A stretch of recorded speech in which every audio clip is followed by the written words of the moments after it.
춥지도 덥지도 않은 적막한 새벽이었다. 창밖으로 서울 변두리의 오래된 골목길이 희미하게 보이고 담장 너머로 조용히 바람이 나뭇가지를 스치고 있었다. 나는 낡은 가방 하나에 옷까지 몇 벌을 천천히 개어 넣으며 마음을 다잡았다. 오늘 나는 집을 떠난다. 아무도 모르게. 누구에게도 말하지 않고 한 번도 쉬어본 적 없는 삶에서 오늘 처음으로 나 자신을 위한 선택을 하기로 했다. 이제 정말 그만해야겠다. 작게 내뱉은 한숨 섞인 독백은 방 안에 메아리처럼 맴돌았다. 나의 이름은 박은숙 올해로 58이다. 내 인생의 절반보다 더 많은 시간을 단 한 사람 남편 김진우와 함께 살아왔다. 아니, 살아왔다기보다는 버텨왔다고 말하는 게 맞을지도 모른다. 처음 그와 결혼하던 21살 무렵 나는 세상이 다정한 줄 알았다. 고향은 강원도 정선의 한 작은 마을 중학교를 졸업하고 가세가 어려워 더 이상 학업을 잇지 못하고 바로 농사일을 도왔다. 그러던 어느 날 시골 교회의 권사님을 통해 소개받은 사람이 진우였다. 도시에서 공장 다니는 청년이래. 일도 성실하고 인물도 괜찮아. 그 말 한마디에 나는 기대 아닌 기대를 품었다. 그리고 서울 변두리의 조그만 연립주택으로 시집을 왔다. 처음 몇 달은 그럭저럭 괜찮았다. 진우는 당시 경기도 이천의 벽돌 공장에서 일하며 매일 새벽같이 출근하고 밤늦게 돌아왔고 나는 아침밥과 도시락을 챙기며 성실한 남편이 있다는 사실에 감사를 느꼈다. 아파트는커녕 보일러도 잘 안 나오는 반지하였지만 벽지에 곰팡이가 피어도 마음 한구석은 따뜻했다. 이게 바로 가족이겠거니, 이게 바로 나의 집이겠거니. 하지만 그 평화는 오래가지 않았다. 결혼한 지 1년쯤 지나 진우가 다니던 공장이 부도 처리되며 문을 닫았다. 그는 며칠 동안 침묵하다 어느 날 술에 취해 밤늦게 돌아왔다. 처음이었다. 그가 술에 취해 큰 소리로 문을 열고 들어온 건. 나는 화들짝 놀라 문을 여니 그의 눈은 붉게 충혈되어 있었고 손에는 캔맥주가 4개쯤 들려 있었다. 그는 한마디도 하지 않고 소파에 털썩 주저앉더니 텔레비전을 켰다. 그날 이후 그는 달라졌다. 그리고 나는 무너졌다. 하루 이틀 시간이 지나면서 진우는 더 이상 일자리를 구하려 하지 않았다. 대신 동네 작은 포장마차에 들러 술을 마시고 친구들과 화투를 치며 밤을 새웠다. 일찍이 기대를 내려놓은 그의 부모님은 멀찌감치 거리를 두었고 나는 혼자 마트 청소일과 시장 채소 판매를 병행하며 생계를 이어나가야 했다. 겨울 새벽김이 모락모락 나는 입김을 삼키며 트럭에서 배추 상자를 내리는 내 손은 갈라지고 얼어붙었고 저녁이 되면 몸살처럼 몸이 욱신거렸다.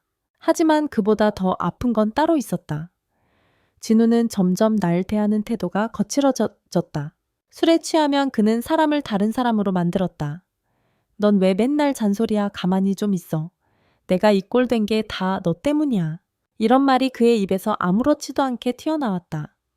때로는 식탁을 뒤엎고 때로는 나를 밀쳐서 벽에 부딪히게 했다. 이불 속에 몸을 웅크리고 울었던 밤이 한두 번이 아니었다. 하지만 나는 참고 또 참았다. 왜냐하면 나는 그때 이미 한 아이의 엄마가 되어 있었기 때문이다.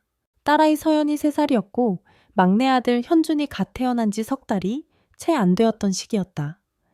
나는 스스로를 속였다. 조금만 더 참자. 애들이 크면 괜찮아지겠지.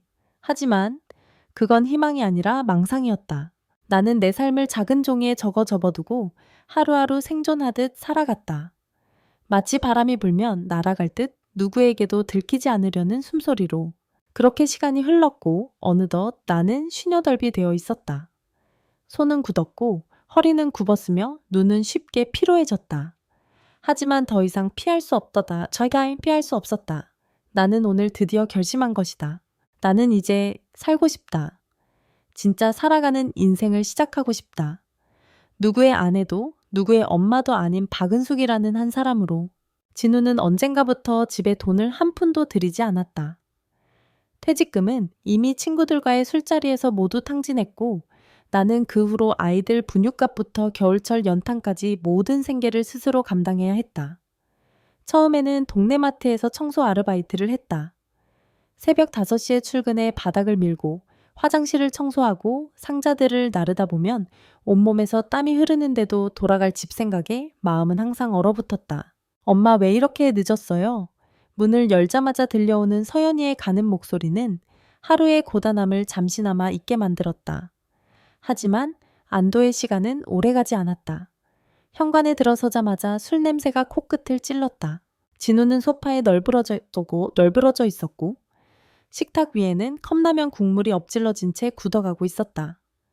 뭐 하나 제대로 해놓은 게 없냐. 그는 눈도 마주치지 않는 채 퉁명스레 내뱉었다. 그날 나는 아무 말 없이 바닥에 앉아 굳은 국물을 닦았다. 닦으면서 울었다. 소리내지 못한 채 눈물만 조용히 흘렀다. 아이들이 볼까봐 혹여 서연이 또 내게 다가와 엄마 아프지 마세요 라고 말할까봐. 그때 나는 시장 한켠의 작은 채소 가게를 얻기로 결심했다. 아는 이모가 쓰던 좌판을 반값에 넘겨주었고 나는 매일 새벽 4시에 남대문 야채 도매시장에서 양파, 무, 상추를 손수 고르고 다해진 손수레에 싣고 시장 골목 끝자락 내 자리로 향했다. 서울의 새벽 공기는 냉정했다. 손가락은 얼었고 입김은 하얗게 피어올랐다. 어느 날 한참 장사가 안 되어 상추가 시들기 시작한 날이었다. 이런 거 팔려면 가격을 내리든가 한 중년 여성이 쏘아붙이듯 말하고는 상추 봉지를 바닥에 내던졌다. 나는 말없이 허리를 숙여 상추를 다시 담았다. 쓸쓸하고 조용한 이 작은 굴욕이 내 하루의 일상이 되었다. 그런 나를 가장 아프게 만든 건 현준의 시선이었다. 그 아이는 자라면서 점점 진우를 닮아갔다. 아니, 진우보다 더했다. 어릴 적엔 그냥 떼를 많이 부리는 정도였는데 초등학교 고학년이 되면서부터는 말을 걸면 눈을 흘기고 뭐라도 사달라면 당연하다는 듯 요구했다. 내가 없을 때는 서연에게 화를 풀기도 했고 간식 하나로 둘이 다투는 일이 일상이었다. 한 번은 내가 빗속에서 비닐 덮은 채소를 치우느라 손등을 심하게 베었을 때 집에 와서 겨우 앉자마자 현준이 다가와 말했다. 엄마 새 운동화 사줘. 민수는 이번에 조던 샀대. 현준아 이번 달엔 좀 어려울 것 같아. 엄마 손 다쳐서 병원비도 들어가야 하고. 내가 조심스럽게 말하자 현준은 불같이 화를 냈다. 왜 엄마는 맨날 돈 없대. 진짜 찌질해. 나는 그날 밤 아무 말 없이 아이들이 잠든 뒤 욕실에서 흐르는 물줄기에 손을 담갔다. 물보다 차가운 건 내 마음이었다. 그렇게 몇 년이 흘렀고 서연은 점점 무덤덤해졌다. 자신보다 어린 동생을 위해 늘 조용히 참고 숙제도 스스로 하고 나를 걱정하는 말은 줄어들었다. 그 아이는 상처받는 법을 너무 일찍 배워버렸다. 서연의 일기장을 몰래 본 적이 있었다. 거기엔 이렇게 쓰여 있었다. 나는 엄마가 웃는 얼굴을 잊어버렸다. 매일매일 슬픈 엄마를 보면 내 가슴이 아프다. 동생은 엄마를 이해하지 않는다. 아빠도 마찬가지다. 엄마가 언젠가 날 떠날까봐 무서워. 나는 그 페이지를 덮고 하염없이 울었다. 아이에게 이렇게까지 불안한 그림자를 남긴 내 삶이 원망스러웠다. 하지만 그런 감정조차 매일 반복되는 시장의 분주함과 집안의 냉소적인 기운에 쓸려 금세 사라졌다. 내겐 슬퍼할 시간조차 허락되지 않았다. 슬픔도 분노도 눈물도 가난한 엄마에게는 사치였다. 그리고 진우는 여전히 집에 들어와도 아무 말이 없었다.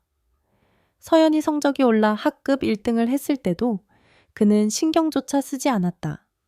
나는 기대하지 않으려 애썼지만 여전히 마음 한켠은 시큰거렸다. 이 집에서 나를 알아주는 사람은 나 자신밖에 없었다. 어느 늦가을 저녁이었다. 장사를 마치고 집으로 돌아오니 어둠이 이미 동네를 뒤덮고 있었고 골목 가로등은 희미하게 깜빡이고 있었다. 비닐봉지에 남은 상추와 파를 넣어 끌고 올라온 손수레는 낡은 바퀴에서 끼익끼익 소리를 냈고 나는 그 소리가 내 마음속 비명을 대신해 주는 것 같았다. 문을 열자 집안은 조용했다. 진우는 여느 때처럼 소파에 반쯤 누워 TV를 보고 있었고 서연은 조용히 방 안에서 숙제를 하고 있었다. 그리고 거실 한복판 현준이 게임기를 들고 앉아 있었다.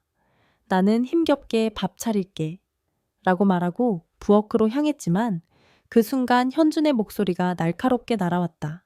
엄마 돈 있어요. 체육복 새로 사야 돼요. 나는 조심스럽게 말을 이었다. 이번 달은 쌀값이랑 가스비가 밀려서 다음 달까지 기다리면 안 될까? 현주는 그 말이 끝나기도 전에 벌떡 일어나 소리쳤다. 맨날 돈 없어. 다른 애들은 다 사주는데 왜 우리 집만 이래? 엄마 진짜 한심해. 말끝에 그는 방 안으로 들어가며 방문을 쾅 닫았다. 나는 부엌에 우두커니 서 있었다. 눈앞이 잠시 흐려졌다. 서연이 조용히 내게 다가와 물컵을 건네며 속삭였다. 엄마 괜찮아요. 오빠는 아직 어려서 그래요. 나는 딸아이의 따뜻한 손을 잡으며 겨우 눈물을 참았다. 하지만 그런 일은 점점 더 자주 일어났다. 며칠 뒤 학교에서 전화가 왔다. 박현준 군 요즘 수업 태도가 좋지 않아요. 과제도 자주 안 내고 선생님에게도 반항적인 태도를 보입니다. 나는 차마 뭐라 할 말이 없어 죄송하다며 고개를 숙였다.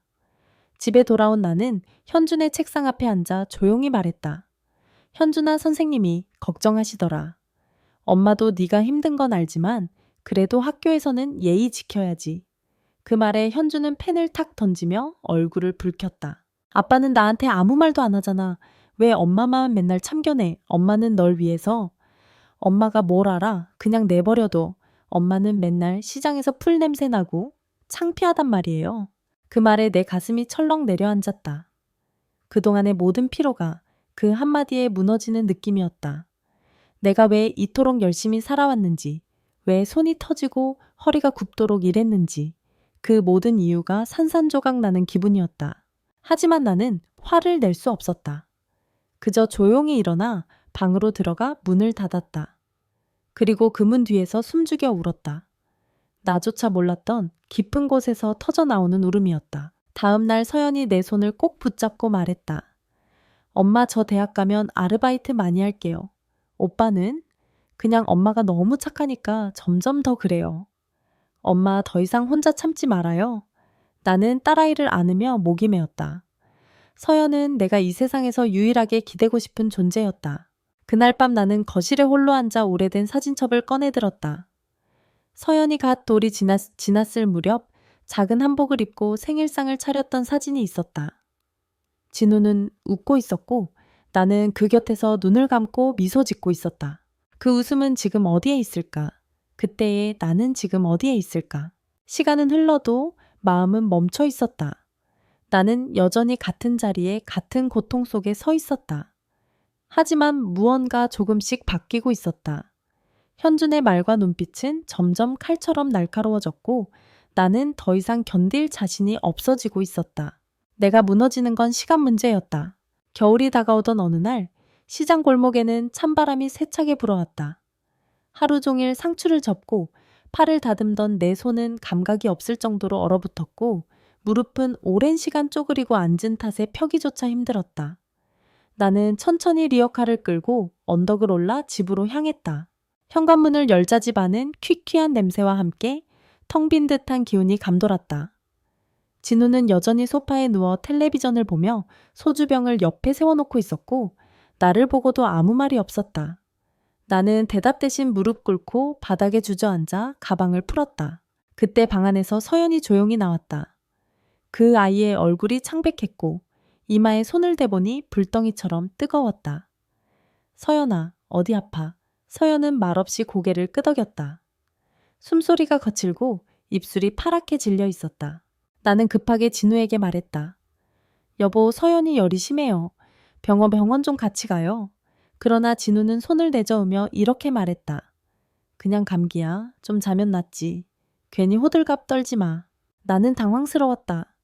아니야, 진짜 심각해. 혼잣말도 하고 눈이 풀렸어. 그럼 당신이 알아서 하던가. 왜 나한테 그래? 그는 담배를 꺼내 입에 물었다. 서연이 신음하는 소리를 들으면서도 전혀 움직일 생각이 없어 보였다. 나는 더 이상 망설일 수 없었다. 급하게 서연의 외투를 챙기고 아이를 등에 업고 뛰쳐나갔다. 서울의 겨울밤은 차가웠고 내 눈에서는 눈물과 땀이 뒤섞여 흘러내렸다. 버스 정류장에 도착했을 때 나는 주머니를 뒤져 몇천 원짜리 지폐를 손에 꼭 쥐고 있었다. 버스에 올라타자마자 기사님이 내 얼굴을 흘깃 쳐다보았다. 나는 숨을 고르며 말했다. 아이 좀 봐주세요. 열이 너무 심해서요. 병원 응급실에 도착했을 땐 서연이 거의 정신을 잃은 상태였다.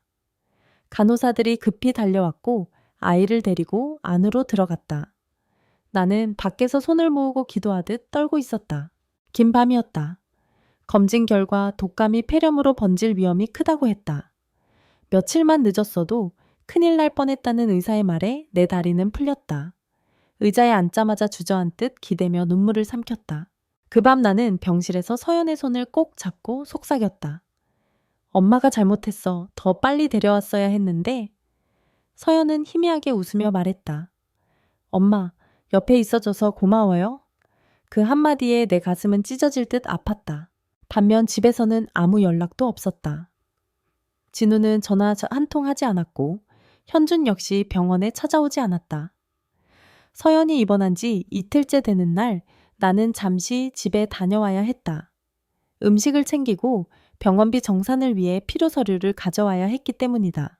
집에 들어서자마자 거실에서 현준의 목소리가 들렸다. 그는 친구들과 통화를 하며 게임 이야기를 하고 있었고 나를 보더니 표정을 찌푸렸다. 엄마 집에 있으면 밥이라도 좀 해놓던가. 뭐 하는 거야? 나는 조용히 말했다. 서연이가 병원에 있어. 너도 한번 다녀오는 게 어떠니? 현주는 비웃듯 말했다. 내가 무슨 의사야. 병원은 엄마가 갈 일이지. 나는 할 일 많아요. 그 순간 나는 더는 참을 수 없었다. 현준아, 넌 어째서 내 동생이 아픈데도 그렇게 무관심하니? 엄마가 널 어떻게 키웠는데? 그 말이 끝나자마자 현주는 방 안으로 들어가며 문을 세게 닫았다. 나는 그 소리에 멍하니 서 있었다. 시간이 멈춘 듯 했다. 나는 오늘까지도 그 장면을 생생히 기억한다. 딸은 병실에서 죽을 고비를 넘기고 있고 아들은 눈 하나 깜짝하지 않았다. 남편은 전혀 신경조차 쓰지 않았고 나는 혼자 그 모든 걸 떠안고 있었다. 그날 밤 나는 처음으로 진지하게 떠나야 하나 생각했다. 30년 동안 참아왔던 이 삶, 정말 이대로 끝나도 되는 걸까? 그날 이후 나는 더 이상 아무것도 기대하지 않게 되었다. 기대는 상처로 돌아왔고 상처는 무감각으로 이어졌으니까. 서연은 입원 후 서서히 회복되었고 퇴원하던 날 내 손을 꼭 잡으며 말했다. 엄마, 우리 둘이만 살아도 될까? 그 말에 나는 울컥했지만 곧 고개를 저었다. 그 아이에게 그런 짐을 지게 하고 싶지 않았다. 엄마의 인생이 무너지는 걸 딸이 짊어지도록 만들고 싶지 않았다. 하지만 집으로 돌아오자마자 다시 현실이 기다리고 있었다. 부엌은 어질러져 있었고 싱크대에는 설거지가 산처럼 쌓여 있었다. 진우는 그대로였다. 여전히 소파에 앉아 아무 말도 하지 않았고 현주는 제 방에서 음악을 크게 틀어놓고 있었다. 나는 아무 말 없이 앞치마를 두르고 그릇을 씻기 시작했다. 차가운 물에 손이 저려왔지만 그보다 더 아픈 건 마음이었다. 그때였다. 현준이 나에게 다가와 말했다. 엄마 이번 달 용돈 왜 안 줘요? 나는 고개를 돌려 천천히 대답했다. 이번 달은 병원비랑 약값 때문에 여유가 없어. 조금만 참자. 그러자 현주는 이마를 찌푸리며 책상을 쾅 내려쳤다. 진짜 엄마는 아무것도 못해. 내가 친구들이랑 어디 나가려고 해도 엄마 때문에 맨날 쪽팔려. 그 말이 끝나자마자 가슴속에 뭔가 부서지는 소리가 들렸다. 나는 조용히 말했지만 목소리는 떨리고 있었다. 엄마가 너 키우려고 하루도 안 쉰 적 없어. 겨울에도 시장 나가고 비 맞고 손 다 베어도 널 위해서였어.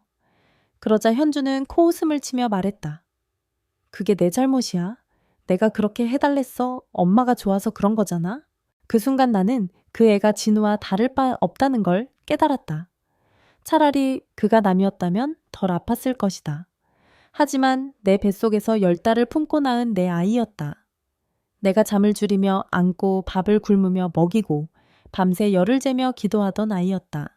그 아이가 지금 이 순간 내 앞에서 나를 비웃고 있었다. 나는 천천히 바닥에 주저앉았다. 눈물이 나지도 않았다. 오히려 마음 한켠이 얼어붙는 것 같았다. 그날 밤 나는 거실 한 구석에서 오래된 앨범을 꺼내 들었다.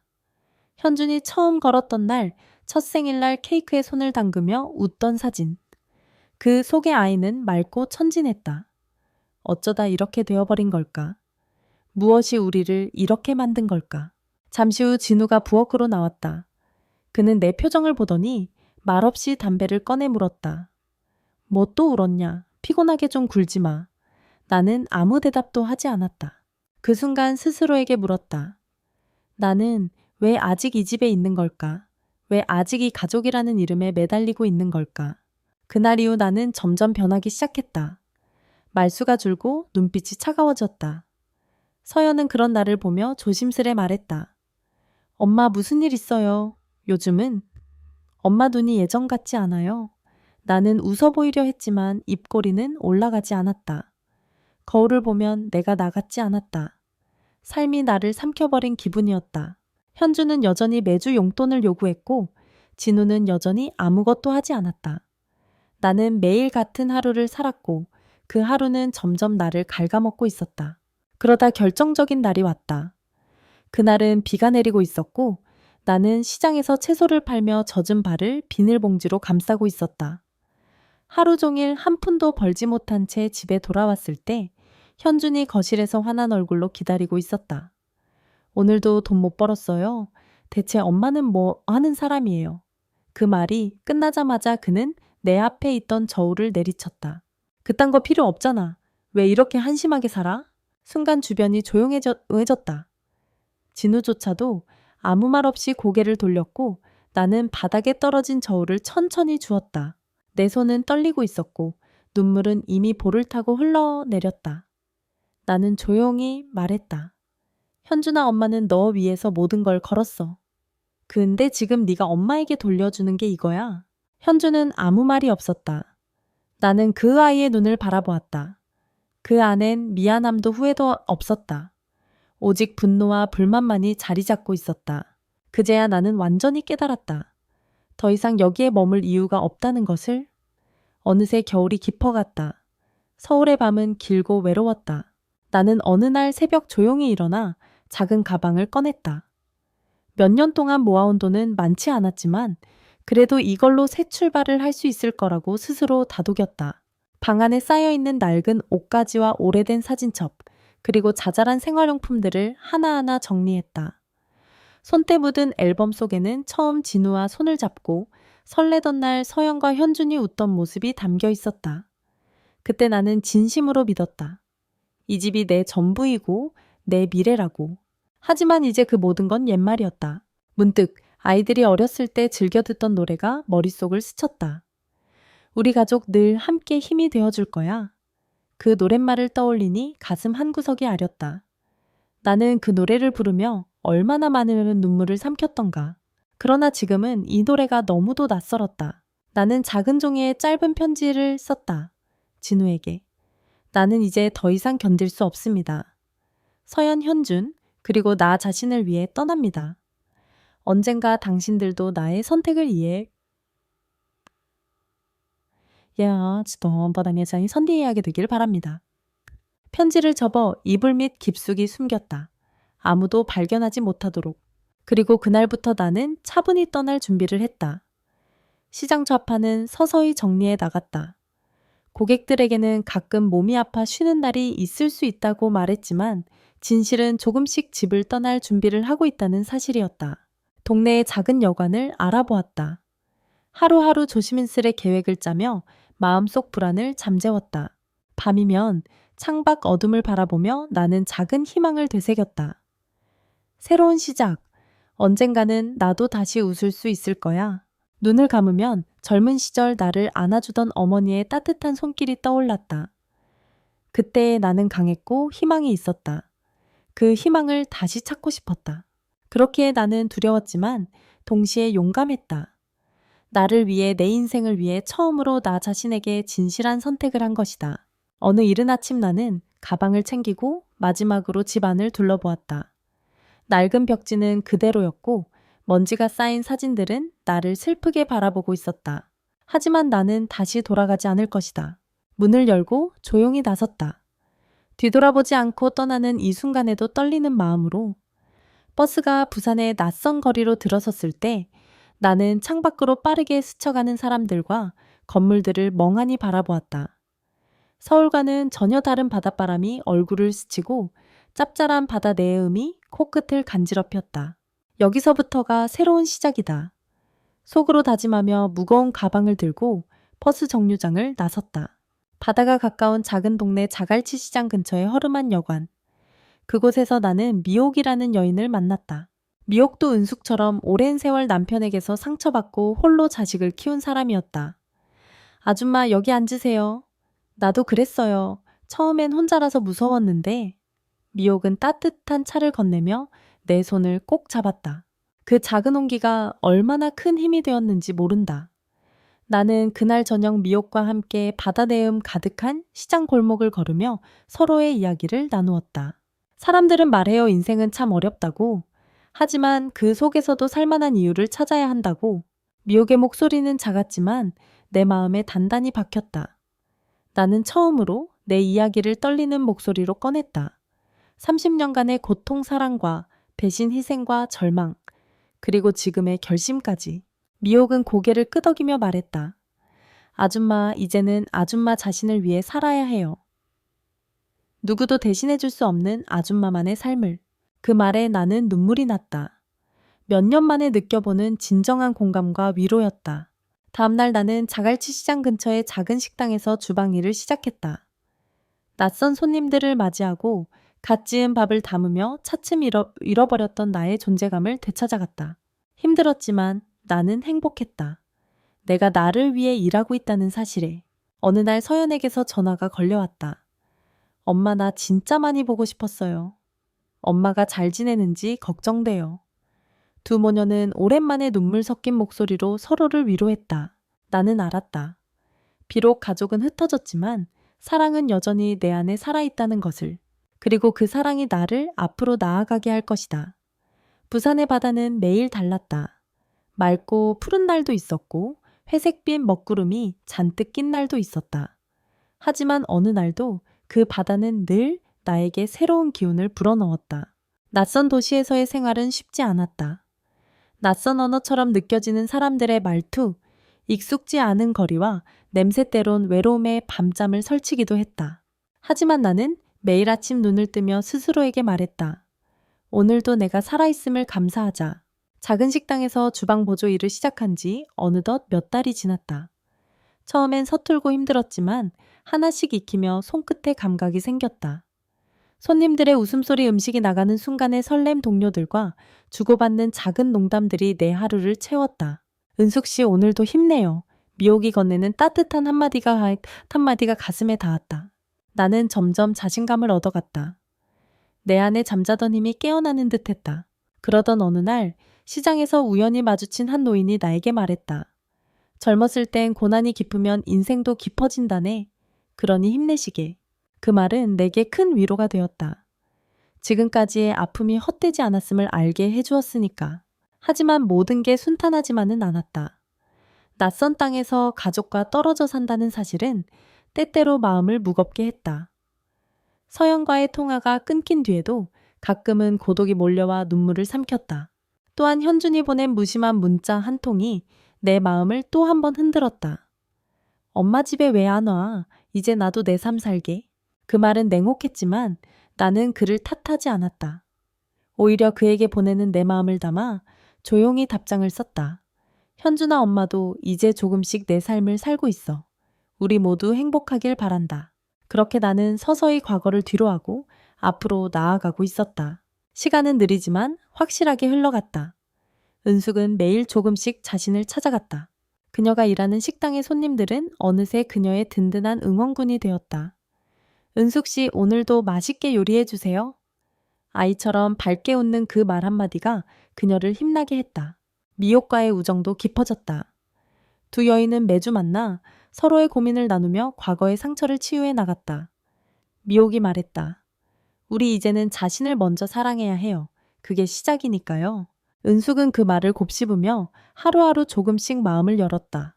어느 맑은 날 오후 그녀는 작은 공원 벤치에 앉아 따스한 햇살을 받으며 생각에 잠겼다. 나도 이제 진짜 나로 살 수 있을까? 그녀의 눈에 이슬 같은 눈물이 맺혔지만 곧 힘차게 고개를 들었다. 서연과의 연락도 자주 이어졌다. 서연은 대학 입학 후 새 친구들을 사귀고 자신의 꿈을 찾아 나섰다. 엄마, 나 정말 자랑스러워요. 엄마도 행복해야 해요. 그 말에 은숙은 마음 깊이 따뜻함을 느꼈다. 그녀는 이제 알았다. 진짜 가족이란 피가 아닌 마음으로 맺어지는 것임을, 과거의 상처가 깊어도 사랑과 이해로 다시 채워질 수 있음을. 현준에게서도 가끔 연락이 왔다. 엄마 미안해요. 은숙은 웃으며 답했다. 괜찮아. 우리 모두 각자의 길을 가고 있잖아. 언제든 돌아와도 돼. 삶은 그녀에게 다시 기회를 주었다. 새로운 땅에서 새로운 사람들과 새로운 꿈을 꾸며 그녀의 눈빛은 이제 단단했다. 아픔을 딛고 일어선 강인한 여성의 빛이었다. 그리고 은숙은 알았다. 나는 이제 나 자신을 위해 산다. 그 누구도 아닌 오로지 나를 위해. 어느새 계절은 봄으로 접어들었다. 부산의 바다는 여전히 거센 파도를 치지만 은숙의 마음속은 잔잔하고 평화로웠다. 그녀는 작은 원룸 창가에 앉아 바다 너머로 떠오르는 붉은 태양을 바라보았다. 새로운 날이 밝았다. 그 말에 마음 깊이 감사함이 번졌다. 멀리 떨어진 서울, 그리고 낡은 집과 기억 속 아픔도 이제는 아련한 추억이 되었다. 비록 가족은 흩어졌지만 그녀는 스스로를 잃지 않았다. 미옥과 함께 만든 작은 모임에서 은숙은 다른 여성들에게 말했다. 우리가 겪은 상처는 우리를 무너뜨리지 못했습니다. 그 상처가 오히려 우리를 강하게 만들었지요. 자신을 사랑하고 자신의 가치를 믿는다면 누구도 우리를 넘어뜨릴 수 없어요. 그녀의 눈은 반짝였고 목소리는 단단했다. 그 속에 수많은 눈물과 아픔, 그리고 굳은 결심이 담겨 있었다. 그때 전화가 울렸다. 서연이었다. 엄마, 저 이번 학기 장학금 받았어요. 엄마 덕분이에요. 은숙은 미소 지으며 속삭였다. 잘했구나, 사랑해. 그리고 현준에게도 마음을 열었다. 현준아, 네가 어디에 있든 엄마는 항상 네 편이야. 잘못을 인정하고 앞으로 나아가면 돼. 삶은 완벽하지 않다. 하지만 진심과 용기가 있다면 그 어떤 상처도 치유될 수 있다. 은숙은 알았다. 진정한 자유란 누군가에게 의지하는 것이 아니라 자신을 있는 그대로 받아들이고 사랑하는 데에서 온다는 것을. 그녀는 다시 한번 깊게 숨을 들이마시고 바다를 향해 말했다. 나는 나답게 살 것이다. 어떤 시련이 와도 나는 내 길을 갈 것이다. 햇살이 그녀를 감싸 안았다. 새로운 시작은 이미 그곳에 있었다. 바다가 은은히 출렁이는 이 순간 여러분과 이 이야기를 나누고 싶습니다. 은숙의 30년, 긴 여정 희생과 절망 용기와 회복의 이야기. 여러분의 마음에는 어떤 울림으로 다가왔나요? 삶의 무게에 지쳐본 적 있나요? 가족과의 갈등 속에서 상처받은 순간은요? 혹은 새롭게 시작할 용기를 내본 경험은 있으신가요? 여러분의 이야기도 듣고 싶습니다. 혼자가 아님을, 서로의 아픔과 희망을 나눌 수 있음을 함께 느껴보고 싶습니다. 댓글로 여러분의 솔직한 감정을 공유해 주세요. 그리고 이 이야기가 누군가에게 작은 위로와 힘이 될 수 있도록 많은 사람과 나누어 주세요. 우리 모두 인생의 무게를 함께 견뎌내며 더 나은 내일을 꿈꾸는 동반자입니다. 오늘 이 이야기가 여러분의 마음에 따뜻한 등불이 되었기를 바랍니다. 감사합니다.